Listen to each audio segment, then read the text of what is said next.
Hello, good morning to you. Okay, it's a beautiful day today. Just kain maganda. So, lakad muna kami with Mac, Kuya Mac and Bongbong. Mga bang na tayo mamaya, no? Sana makahuli tayo. Mga ilang araw na rin namin yung malakas yung panahon. So, wala tayo huli kasi malakas. Susubukan namin ngayon kasama si Mac mamaya. Ayan. So, abang-abang po tayo mamaya mga Kuya Dudes. Sige.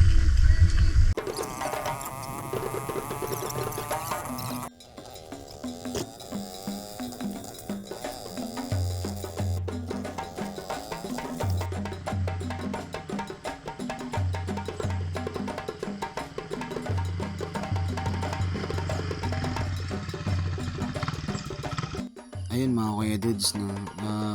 Kung napapansin nyo yung ilog natin is medyo malabo kasi nga katatapos pa lang ng bagyo na pag-isipan namin ng mga trupa na lumabas kasi talagang nakakamiss talaga mag-sport fishing, kaya ganyan yung kulay ng tubig. So inaantay lang namin yung kasama namin para pumunta kami sa bangka.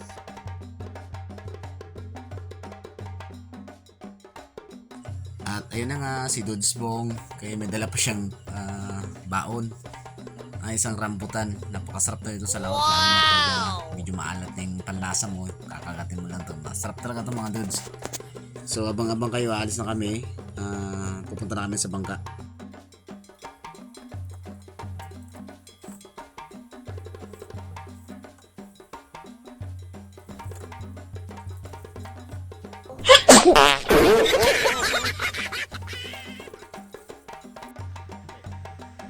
Try natin tikman yung rambutan nila.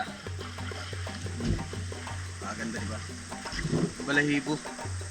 Basta mga balahibo masarap daw. Prepare muna kami ng panta. Ayusin mo na lagay yung ihi.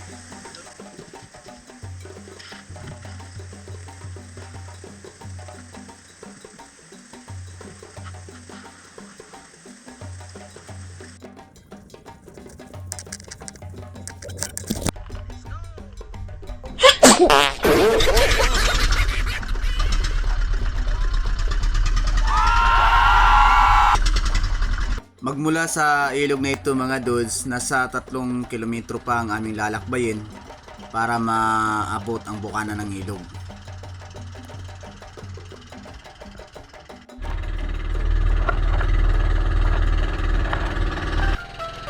At sa wakas, Kuya Dudes, ayan, narito na tayo sa bukana ng ilog. So aagwat na kami dyan ng mga 3 kilometers ulit para doon yung spot na papanaan natin.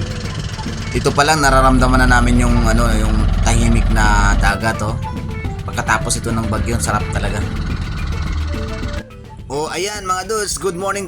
Nandito na tayo sa ating bagong spot. Nakaready na po kami at ganun pa rin, kasama ko pa rin sa aking likuran si Dudes Bong. Hello kay Bong. Okay, yan po ang isa ating kasama na isa ring tour guide ng El Nido, Palawan. At nandoon si Dudes Mac, nakaready na rin. So this time mag-i-start na kami mamana. Abang-abang po kayo mga Dudes kung anong mahuhuli natin. Sana pagpalain tayo at ingatan. Okay, let's go mga Dudes. Let's dive in. Kung napapansin nyo, medyo mahina yung visibility ng tubig natin. Medyo malabo pa siya, pero syempre dahil nasa puso ng mga espero ang magtanggal ng stress kagaya nito, ayun, hindi mapipigilan ng trupang Dudes na mamana o mag-spur fishing sa araw na ito katatapos na ng bagyo mga Dudes. Sana makahuli tayo ngayong araw habang tayo. Okay, na pagkatapos kong makasa, bumaba agad ako kasi syempre hindi mo makikita sa taas yung mga isda, so kailangan pailalim. So habang nagpapailalim ako, ito yung unang isda sa araw na ito.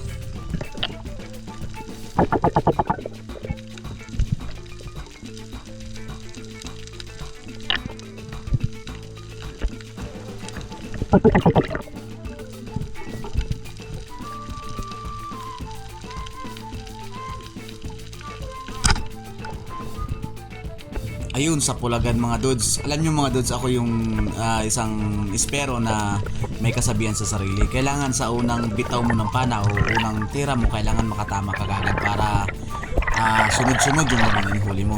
Kapag ako ay tumira ng isda na hindi ko tinamaan sa una kong tira, ay nadidiscourage agad ako niyan kasi iniisip ko agad na baka maghapon puro na lang sablay yung tira ko, di ba? Ayun, lawian ang tawag sa amin yan mga dudes. Hindi ko lang alam kung anong tawag sa inyo. Para siyang pabili ng emperor fish. Okay, yun. Bumaba ulit ako kasi ang hirap talaga tumingin kung sa taas ka lang. So, kailangan mo talagang bumaba at magantay kung ano ang isdang lalapit sa'yo. At ito nga pala ang ating second fish of the day.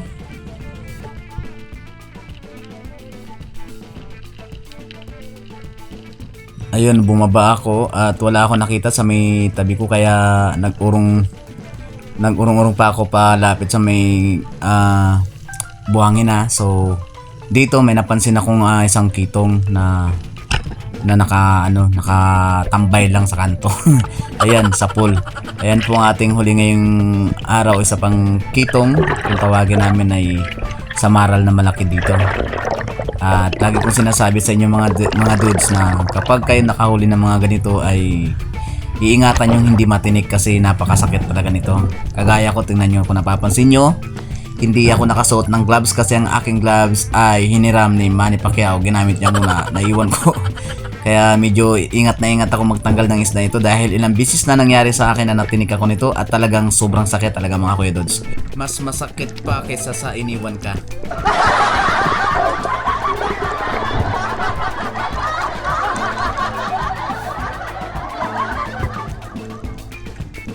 At ayan mga kuya dudes, our second fish of the day, kung tawagin namin dito sa amin ay barangin. Kung iba naman na yung katawagan niya ay samaral or kaya kitong. Pero dito sa amin sa Lido, tawagin namin ay barangin.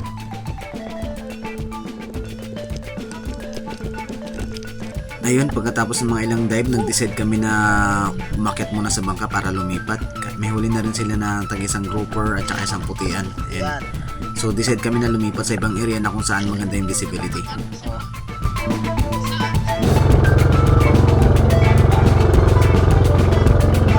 At ayan mga kuya dudes, medyo maganda yung area na to.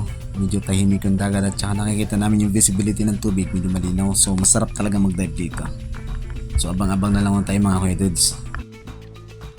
So ganun ulit, hunting ulit tayo ng isda. At ito yung ating isda sa area na ito, sa bagong lipat na area.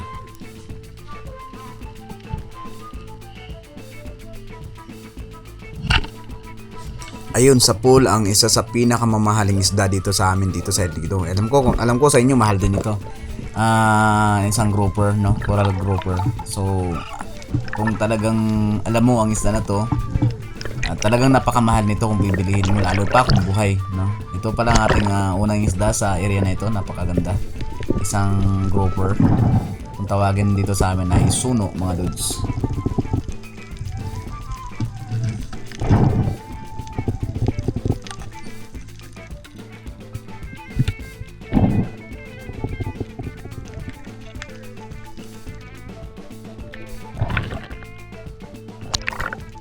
Ayan, ito ang isa sa pagkakamaling nagawa ko, yung matanggaled ako ng ating shooting line. Kaya mga dudes, mga idol, ingatan natin sa sarili natin na matalian tayo ng ating shooting line kasi napakadelikado talaga yan. Paano kung sumabit sa bato or isdang malaki ang napana natin? Delikado talaga yan. Ayun, bumaba ulit ako dahil may nakita akong napakalaking isda. Ayun, hindi naman napakalaki mga idol pero kung tawagin sa amin yan ay lanuan. Kala ko nga tangigi yung area yung nahuli ko na yan, isa palang lanuan. So napakalaki, very lucky ako this day kasi bukod sa medyo mabilis yung isda na to is nadaplisan ko lang. So thanks God kasi hindi siya nakawala. Kasi kung mapapansin yung mga dudes kung saan lang yung tama ng isda na to.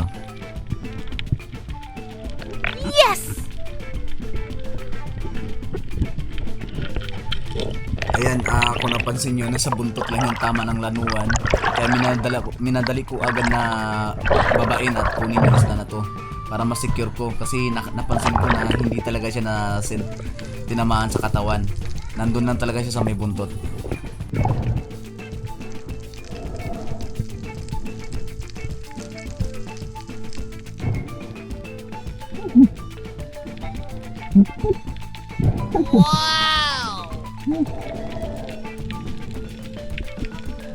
after dive, kailangan natin mag-rest bago tayo bumaba. Paalala sa mga ka-espiro na proper resting is the best way para masecure natin na safe lagi tayo.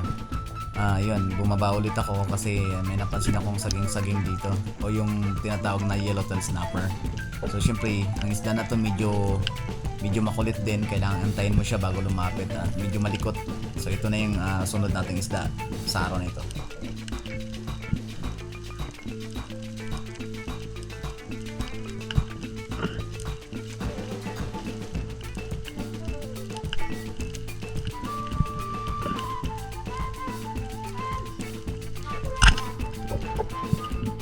Ayun, sa pool siya mga idol, no? Kahit medyo malikot yung isda na to, talagang tiyaga lang sa pag-aantay. Pero huwag kakalimutan na kapag hindi kaya, pwede mo nang iwan ng isda at pwede mo na lang balikan. Kalimitan kasi sa mga kapwa natin espiro kaya nagkakaroon na tinatawag na blackout is kasi yung mga isda kulit at hindi natin napapansin na hirap na pala tayo sa pagpigil ng hininga. Kaya mga ka-espiro, paalala lang, wala namang masama kung babalikan mo na lang isda. Huwag mong pilitin ang sarili. Huwag kang umabot sa yung limit, no? Ayan, nahuli po natin. Good size na rin yung isda na to. Itong tinatawag natin na dito sa amin is saging-saging, pero ito yata ay pamilya ng yellowtail snapper. So napakasarap po yung isdang ito mga dudes.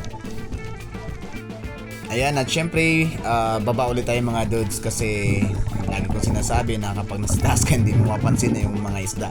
So kailangan mo talagang lumapit sa bato o dumapa sa bato para makakita ng isda. So pag drop ko na dito, biglang dumaan ang isang yellowtail snapper ulit. Ayun, no. Ayun, sa pool ulit mga dudes, isang yellowtail snapper ulit. This time medyo malaki siya. Malaki-laki na siya ng konti doon sa nahuli ko nung una, no? So ayan, talagang ang isda na to medyo makulit, pero mapapansin yung behavior ng isda na to kapag hindi pa sila nadala o hindi pa na panahaan yung area na to, ay lumalapit yung mga ganitong isda. Pero kapag sanay na sila sa mga tao na pumapana, hindi mo na halos ito mahuli, no? Ayan. Ayan ang ating susunod na isda na pa. Medyo malaki na siya doon sa napana ko noon.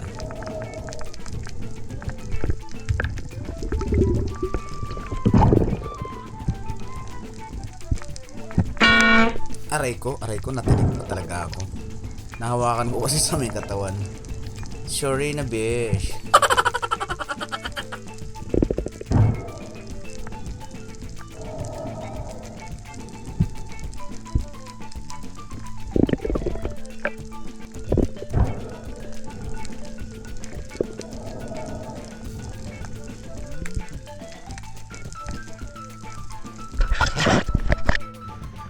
Hello kayo dun sa nag-ahon muna ako kasi nagdala ko ng battery, nagpalit, nalubat, sayang. Napana ko yung King Mac, ang problema, hindi ko na videohan. Mapakita ko sa inyo. Sakto pa naman daan ng King Mac, saka ko pinag ko ng GoPro, lubat na. Sayang, ang ganda sa nagpagkadali, ang dami pa naman sana nila. As in, sakto naman na nalubat yung GoPro. Hindi ko nakuha ng video, sana. Hindi naman siya kalakyan pero wow! Pero okay na, diba? Tignan mo. Hindi naman tama. Thank you, marami pa doon, nandun pa sila. Ang ganda ng area na to mga dudes. Okay. Pagkatapos ko yung tubig, babalik na naman ako doon. Balik na ako ng battery ng GoPro. Dito naman kuya dudes, nakapansin kasi ako ng isang oriental cichlid sa isang malaking bato, kaya dito pala nag-drop na kagad ako habang inaantay ko yung lumabas yung oriental sa harapan ng malaking bato na yan. Hindi ko napansin na yun, may isa palang so, isang coral grouper na nakatingin sa akin. Hindi ko napansin, pero hindi yan ang ating focus mga dudes. Sa harapan ko kasi na yan may oriental cichlid, pero ayun, may lumabas na naman na isang yellowfin trevally, pero maliit pa rin siya, pero para sa akin is a good size na para pang ulam, kaya hindi ko na pinakawalan. Ito yung susunod na nangyari.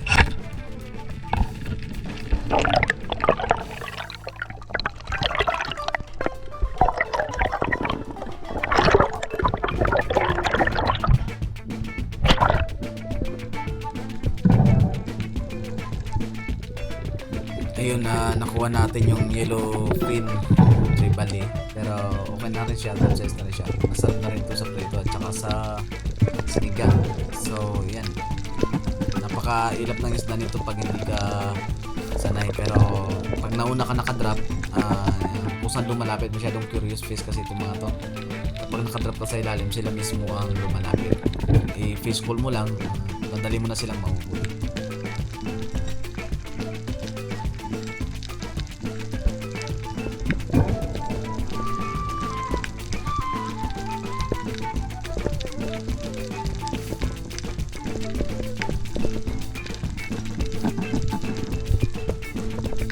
Ayun, at pagkatapos ko mailagay sa lalagyan ko yung huli, nag-drop ulit ako dahil iba talaga yung pinupunteriya ko dito, yung oriental sweetlets natin. Malaki na kasi yung napansin ko.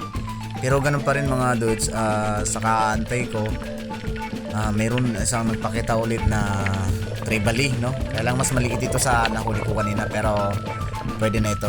At ito yung makikita nyo sa paghuli ko ng maliit na tribally ito.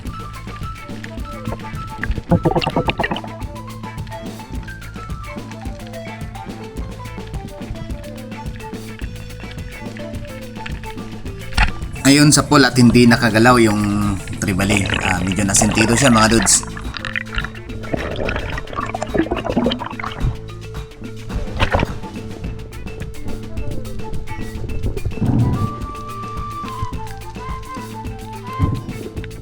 Ayan, sa pool ulit ang isang tribally. Okay, pero medyo may kaliitan siya ng konti kaysa sa nahuli ko nung una. Pero it's a good size na rin para dito sa amin. Sa after ng typhoon, kailangan natin makakuha ng ulam. Kaya okay na rin ito kahit pa paano. Ayan, dagdag na naman ang ating pangulam. Medyo maliit siya ng konti, pero dito sa amin, sakto na to siya. Ayun, pagkatapos ko mahuli yung dalawang tribally, nilapitan ko na yung butas kung saan ko nakita yung oriental sweetlets. At sinubukan kong lightan, hanapin kung saan siya, pero nabigo ako kasi napakahina ng light ko. Hindi ko na-charge kasi ito mga kuya dudes. So nag-decide ako na hindi ko na lang hanapin kasi medyo mahirap kapag ang flashlight mo ay medyo mahina. So may pagkakataon pa naman na balikan ang area at malapit lang naman ito sa isla na pinanahan namin. So madali lang hanapin ang malaking batong ito. At sinubukan kong ikutin sa kabila, pero nagulat ako na ayun ang laking pugita. Actually mga kuya dudes, it's my first time to catch that kind of big octopus, no? Nasa 3.7 kilos yung laki niyan. So nagulat talaga ako nung sisilip sana ako sa kabilang area na yan. Kaya hindi ko na siya pinakawalan.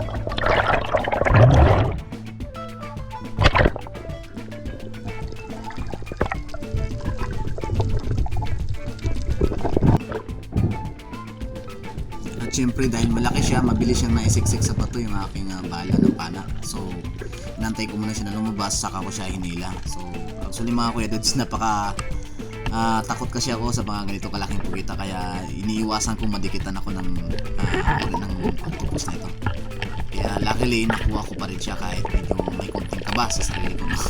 Ayan, napakalaki talaga niya mga kuya dudes.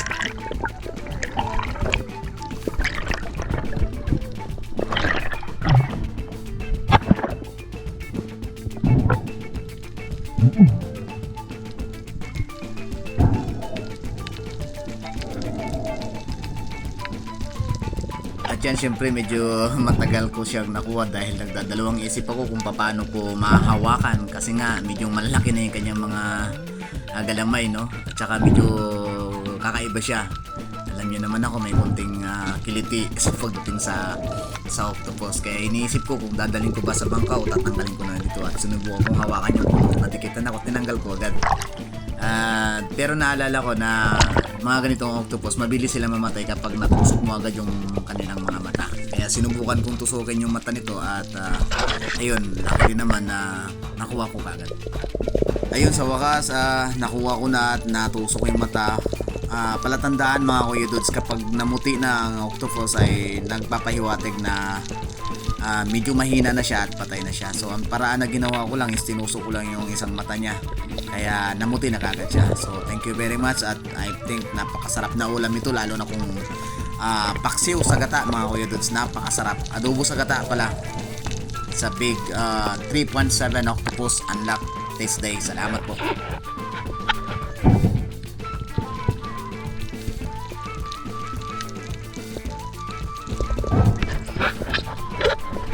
Ayun, pagkatapos ko mahuli mga kayo dudes yung octopus, nag-decide na kaming umuwi dahil medyo hapon na. So ito nga pala yung mga huli namin dito sa box. So pinagsama-sama namin ang huli namin at ito po yun.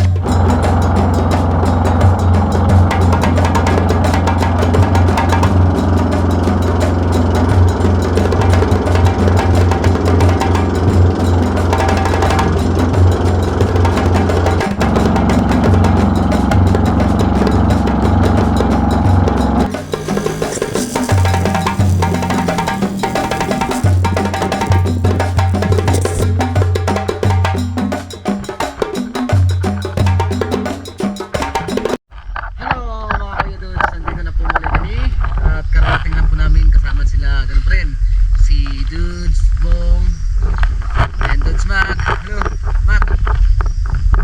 Uy, Hi sa inyong lahat, ako nga pala si Kagawad Dudes Mac. ito na nga, ayan yung mga huli namin, ano? Okay, kitong, uy, dulas pa, ayan, kitong, saging, ayan, meron kaming suno, ewan ko kung anong tawag sa inyo nito, pero isa grouper, napakalaki. At syempre meron tayong napakalaking pugita, octopus, ayan, siguro mga 3 kilos. At syempre hindi pa huli ang aking mackerel, king mac, pero maliit lang ito eh. Hindi ko lang alam kung mga ilang kilo, sobra lang siguro dalawa yan eh, pero okay na yan. At yung mga badlo, no, yan ang huli namin. Katatapos lang po ng bagyo, lumabas agad kami kahit medyo malabo. Ayan, talagang binigyan pa rin kami ng biyaya na. Maraming salamat po sa pag-iingat ng ating po megapal. At meron na po tayong pang-ulam at pampinta. Maraming po. Wala kaming kain. Sobrang excited, hindi na kumain, no? Ayan, as usual, top down ulit pabalik. Approaching pa lang kami, nakatingin na kagad yung mga prospect buyer natin, ano. Ganito kasi yan dito sa amin, kapag alam nila na namana kami, inaabangan na lang talaga nila kami kaagad para makabili agad sila ng mga sariwang isda. Kaya minsan kailangan mong pumili agad ng pangulam mo bago sila, kasi pag sila talagang nauna, bibili agad dyan sila ng mga napana mo, kasi gusto nga nila dahil sariwang sariwa at masarap yung mga nahuhuli namin isda.